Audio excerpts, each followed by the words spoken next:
नमस्कार, मानस Mishra only news nation में आप सभी का बहुत बहुत स्वागत करता हूं। योगी के गढ़ यानी उत्तर प्रदेश से बड़ी खबर है और ये खबर है जहां एक केस में 28 लोगों को उम्र कैद दिया गया। 28 आरोपी, वो सभी आरोपी जो थे वो एक हिंदू लड़के को मौत के घाट उतारा था और घटना मामूली सी थी। और उसके बाद जो फैसला है वो फैसला है उत्तर प्रदेश की एक जज साहब जिनका नाम है विवेकानंद शरद त्रिपाठी। जी हां, ये विशेष न्यायाधीश SC/ST केस के लिए देखते हैं और अब इसमें देखते हैं कि इनका जो फैसला था क्या है और कैसे अब यूपी में सब चंगा है। क्योंकि सबसे बड़ी बात आपको बता दें, कोर्ट तो अपना काम करती ही है। अगर सरकारें उनके साथ कदम से कदम ताल मिला के चलती हैं तो एक देश या राज्य की प्रगति में बहुत बड़ा मायने रखता है। और यही इस वक्त चल रहा है उत्तर प्रदेश में, जहां जो भी लोग गलत कार्य कर रहे हैं उनके ऊपर बुलडोजर से लेकर के कानूनी कार्रवाइयां इस तरह से चल रही हैं कि अगर कोर्ट द्वारा कोई भी आदेश होता है तो उसकी त्वरित कार्रवाई होती है एज पर कोर्ट और लॉ एंड ऑर्डर, मतलब कोर्ट के अनुसार और नियम एवं कानून के अनुसार उस पर कार्रवाई होती है। चलिए दिखाते हैं पूरी खबर। अनुरोध करेंगे वीडियो के कमेंट बॉक्स में अपनी राय प्रतिक्रिया जरूर दीजिएगा और वीडियो को लाइक शेयर जरूर करिएगा। एक मामला आपको याद होगा चंदन गुप्ता का, 2018 का मामला था, जहां एक तिरंगा यात्रा में चंदन गुप्ता और उसका भाई, जो केस था वहां पर कहीं की तिरंगा यात्रा निकल रही थी। उस दौरान मुस्लिम समुदाय के कुछ लड़के आते हैं, उनसे कहासुनी होती है और महज कहासुनी में ही चंदन गुप्ता की हत्या कर दी जाती है। अब उसमें 30 लोगों को आरोपी बनाया गया था और स्पेशल NIA के स्पेशल कोर्ट में जो ये फैसले का मैं जिक्र कर रहा हूं, ये आज का फैसला नहीं है, लेकिन ये फैसला आज क्यों बता रहा हूं उसके पीछे के बहुत बड़ा कारण है। तो ये इस केस में 30 में से 28 लोगों को जज साहब ने यानी विवेकानंद शरद त्रिपाठी ने, कोर्ट ने दोषी ठहराया और इनको उम्र कैद की सजा सुनाई।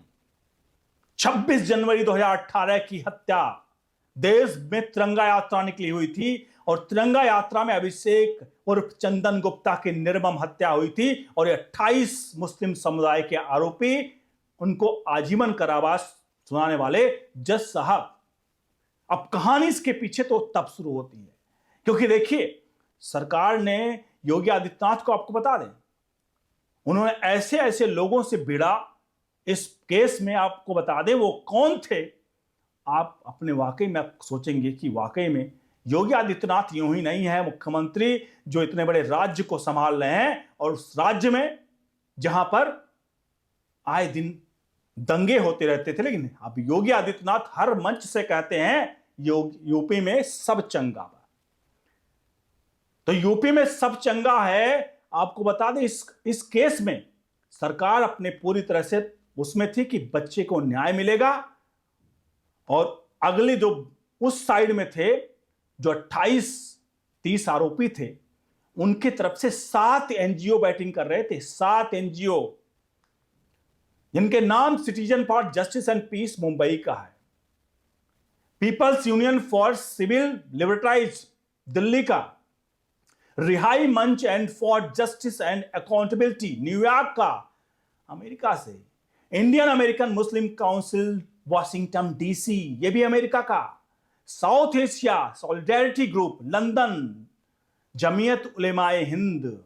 और इस पर ये 7 NGO थे जो बैटिंग कर रहे थे उस 28 आरोपियों को, जिन्होंने 26 जनवरी के दिन चंदन गुप्ता की हत्या कर दी।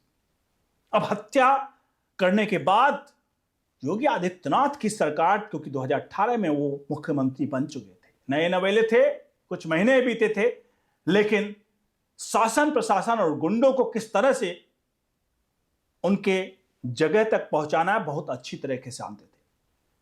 योगी आदित्यनाथ की सरकार ने इन 7 NGO को, और जिस तरह से, क्योंकि सबूत और साक्ष्य चाहिए ना, सबूत और साक्ष्य जब बोलेंगे तो तुम कितने बड़े NGO हो, तुम्हारे एक एक दिन के करोड़ों रुपए वकीलों पर खर्च कर रहे थे कि केस में एक एक दिन ये जितने NGO हैं, लंदन अमेरिका से एनजीओ बना रखे थे भाई। अब हुआ क्या, ऐतिहासिक फैसला आया कि उनको 28 लोगों को फांसी की, माफ कीजिएगा, उम्र कैद की सजा सुनाई गई।